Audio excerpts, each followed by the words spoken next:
앵커리의 똑TV 시청자 여러분 안녕하십니까? 앵커리 이현경입니다.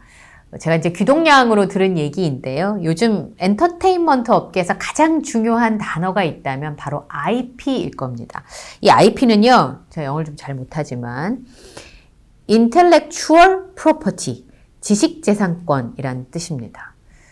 우리가 임영웅 씨 자체가 브랜드라고 하잖아요. 임영웅 씨 자체가 장르인 것처럼 이렇게 컨텐츠 IP라고 하는 게 보통은 이제 그 작품이 담고 있는 고유한 스토리 그리고 콘텐츠를 제작하는 기초 요소를 말하는 건데요. 메타버스에서도 이런 지식재산권을 어떻게 할 것인가가 굉장히 큰 이슈 중에 하나입니다. 특히나 요즘에 솔로 가수 중에서 임영웅 씨가 주목을 받고 있는 이유는 뭐냐면 그룹은 굉장히 다양한 매력을 가지고 있는 여러 명이 함께 하잖아요. 모 그룹은 20명이 넘잖아요. 그리고 인원이 계속 늘어나고 있잖아요. 그런데 임영웅 씨는 혼자서 그 모든 것들을 다 감당하기 때문에 거의 뭐 걸어다니는 중소기업이라고 할 정도로 각광을 받고 있습니다. 그래서 스포츠조선의 정빛 기자가 연예계의 슈퍼 솔로 IP라는 주제로 기사를 썼는데요. 주목한 사람은 두 사람입니다. 남자 가수는 임영웅 씨, 여자 가수는 아이유 씨였는데요. 그래서 2022년에 매출을 이 스포츠조선에서 추산을 해봤습니다. 정확한 금액은 알 수가 없습니다. 계약 조건이 어떻게 됐는지는 사실 외부에서 알 수 있는 방법이 없기 때문에 외부로 드러난 임영웅 씨의 2022년을 활동을 거슬러 올라가면서 매출을 추산해 볼 수 있겠습니다.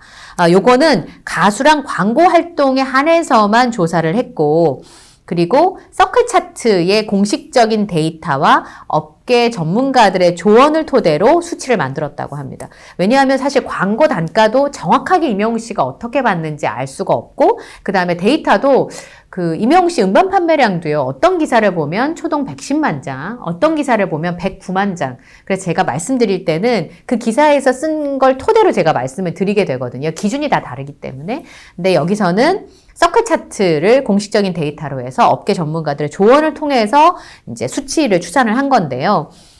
우선 실물 음반 매출량은 연간 판매량의 출고가를 적용해서 음반 판매 매출을 계산을 했고 음원 매출은 기획사가 받는 저작 인접권료를 근사치로 산출을 하기 위해서 음원 스트리밍, 다운로드, 그 다음에 BGM을 다 따로 따졌다는 겁니다.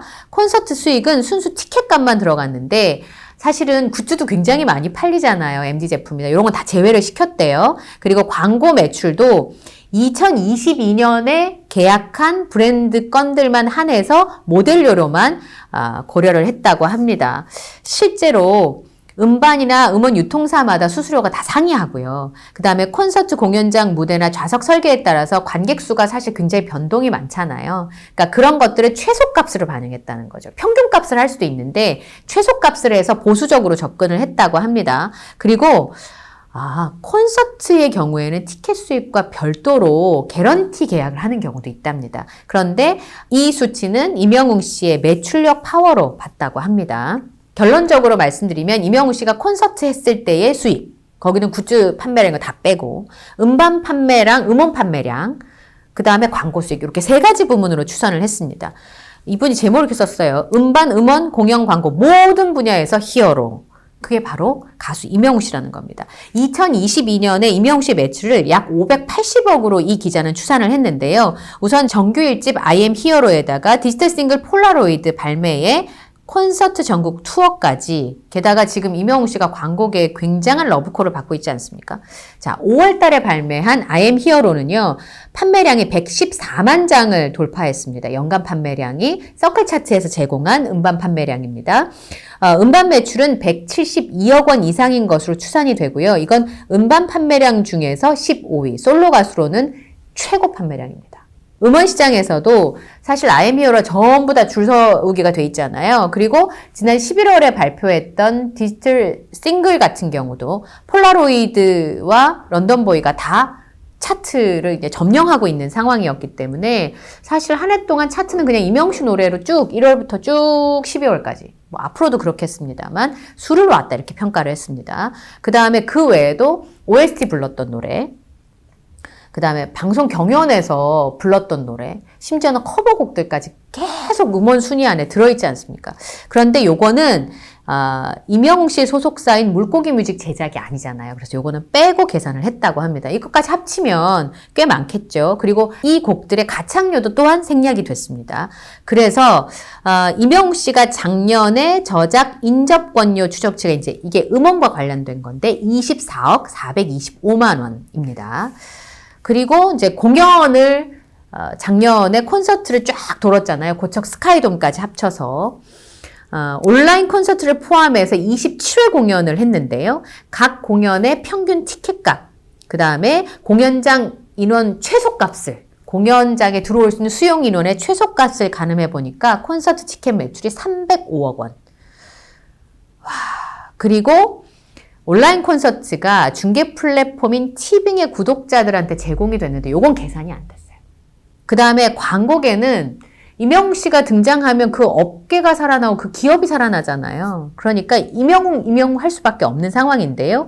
최근까지도 TS 샴푸, 본죽 등의 광고 전속 계약 소식을 잇따라 알린 그는 청혼 아이스, 덴티스 임플란트 등과도 재계약을 하면서 광고 히어로임을 입증하고 있다. 지금 기준으로 광고하는 기업들의 모델료 합산 금액은 80억.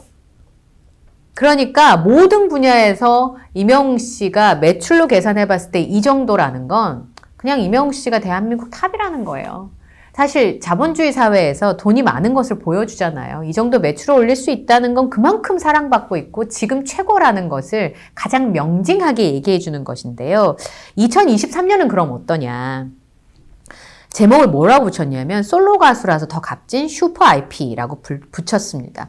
2023년에도 임영웅 씨는 매출이 더 커질 거라고 예상을 했는데 음반과 음원은 매년 매출이 발생하는 만큼 만약에 올해 새로운 음반이나 음원을 임영웅 씨가 발표한다면 수익이 더 많아지겠죠. 그리고 올해뿐만 아니라 계속 이런 인기가 유지가 된다고 하면 수년 동안 슈퍼솔로 그냥 슈퍼솔로란 말이 참 마음에 드네요. 슈퍼솔로 IP의 지위를 유지할 것으로 전망을 했습니다. 솔로 히어로잖아요, 거의. 예. 솔로 가수는 여러 명이 하는 그룹보다 아티스트 활동비를 포함해서 비용이 굉장히 적게 들어가기 때문에 수익 면에서 굉장히 크고 특히나 솔로 가수가 성공하는 경우가 흔치 않아서 임영웅 씨의 값어치는 더 눈여겨볼 수밖에 없다는 겁니다. 게다가 K 컨텐츠 영향력이 점점 커지고 있어서 헐리우드 부럽지 않은 대박 IP 연예인이 늘어날 것이다. 이런 분석을 했는데요. 임영웅 씨와 함께 일하고 있는 티빙의 CJ ENM이 그 아이돌 그룹을 소재로 한 영화를 만들고 있어요.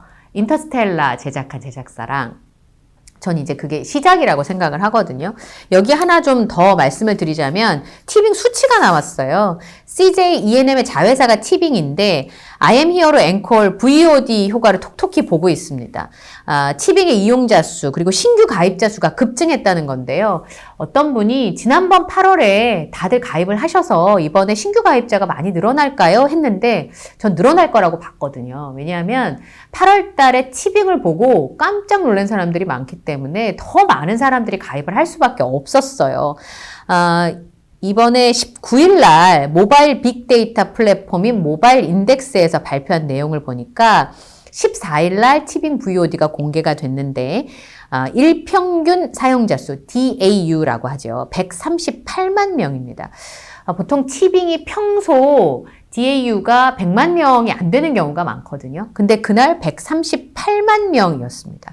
이게 1월 중 역대 최대치, 전날 DAU와 비교해도 6.3%가 올라간 겁니다. 그러면 그날 공개한 건 임영웅 씨 거밖에 없으니까 임영웅 씨 덕분에 6.3%가 최소한 올랐다고 아주 보수적으로 얘기를 해도 봐도 전혀 무방합니다. I am Hero의 흥행이 주말 내내 이어졌는데 15일 티빙의 DAU는 이것도 더 놀라운 게 토요일 날 공개를 했는데 일요일도 올라간 거예요. 그 전주 일요일 대비해서 2.4%가 오른 131만 명을 기록했다고 합니다. 이게 작년에 티빙에서 오리지널 컨텐츠로 공개해서 흥행을 했던 게 몸값이라고 하는 영상물이 있었는데 그거가 1화하고 3화가 첫 공개됐던 게 10월 28일이었어요. 그때 DAU가 124만 명이었다고 합니다. 티빙 역대 오리지널 시리즈 중에 순 방문자 수 1위. 티빙의 최고의 흥행작인데 그거를 뛰어넘는 게 뭐다? I am Hero 앵콜 콘서트라는 겁니다. 이 많은 사람을 흡입할 수 있었다는 건 어마어마하다는 거죠. 내부에서도 얘기가 나온다는 겁니다. 회사 내부에서 체감하고 있다. 티빙 관계자는 I am Hero가 공개된 주말 이틀간 모든 콘텐츠 중에서 I am Hero는 가장 높은 유료 가입 기여자 수를 기록했다. 티빙에서는 어마어마한 성과인 거죠. 독점 중계를 했으니까 우선 타깃이 확장이 돼서 연령대가 다양해진 시너지 효과가 있을 것이고요. 제가 하나 더 추가하고 싶은 것이 티빙이 앞으로 어떻게 할 것인가에 대한 이야기를 좀 말씀을 드려야 될 것 같은데요. OTT 시장에서 티빙이 굉장히 많이 올라왔어요. 티빙의 장점은 뭐냐면 새로운 컨텐츠가 많아서 티빙은 가입자 수를 굉장히 끌어들이고 있는 플랫폼입니다. 그러나 걱정하는 부분이 이제는 글로벌 시장에서 해볼 만한지 이게 고민이에요. 티빙에서. 그래서 플랫폼 자체가 글로벌로 나가면 한국에서는 티빙을 알아주지만 외국에서는 티빙을 잘 모를 수도 있잖아요. 그러면 새로운 개발 인력도 필요하고 그 현재 있는 사람들의 느낌도 알아야 되기 때문에 그래서 2022년에는 티빙이 일본하고 대만 진출을 시작했습니다. 그래서 마마를 일본에서 했잖아요. 그런데 2023년에 미국을 포함해서 총 10개국 이상에 진출하겠다라고 설명을 했습니다. 임영웅 씨 콘텐츠를 전 세계에서 주요 국가에서 볼 수 있다라는 결론입니다. 티빙에서 좋은 이러한 그 성과를 거뒀기 때문에 아이돌 노래는 아니지만 임영웅 씨의 실력과 저 정도의 노래라면 충분히 전 세계에 해볼 만 하거든요. 근데 그 플랫폼이 티빙이 나가는 시기에 함께 나가기 때문에 충분히 가능성이 있다는 생각이 들고 그래서 이걸 계기로 해서 국내에서 1위가 아니라 전 세계에서 누구나 알아주는 뮤지션과 아티스트가 되기를 다시 한번 기대해 보겠습니다. 우리 잘하고 있는 가수 임영웅 씨 소식을 전해드렸고요. 저는 또 다음 영상에서 더 여러 가지 면으로 임영웅 씨를 조명해보는 그런 컨텐츠를 전해드리도록 하겠습니다. 오늘 컨텐츠도 마음에 드셨다면 구독, 좋아요, 알림 설정을 부탁드리고요. 저는 다음 영상에서 또 인사드리겠습니다. 함께 해주셔서 고맙습니다.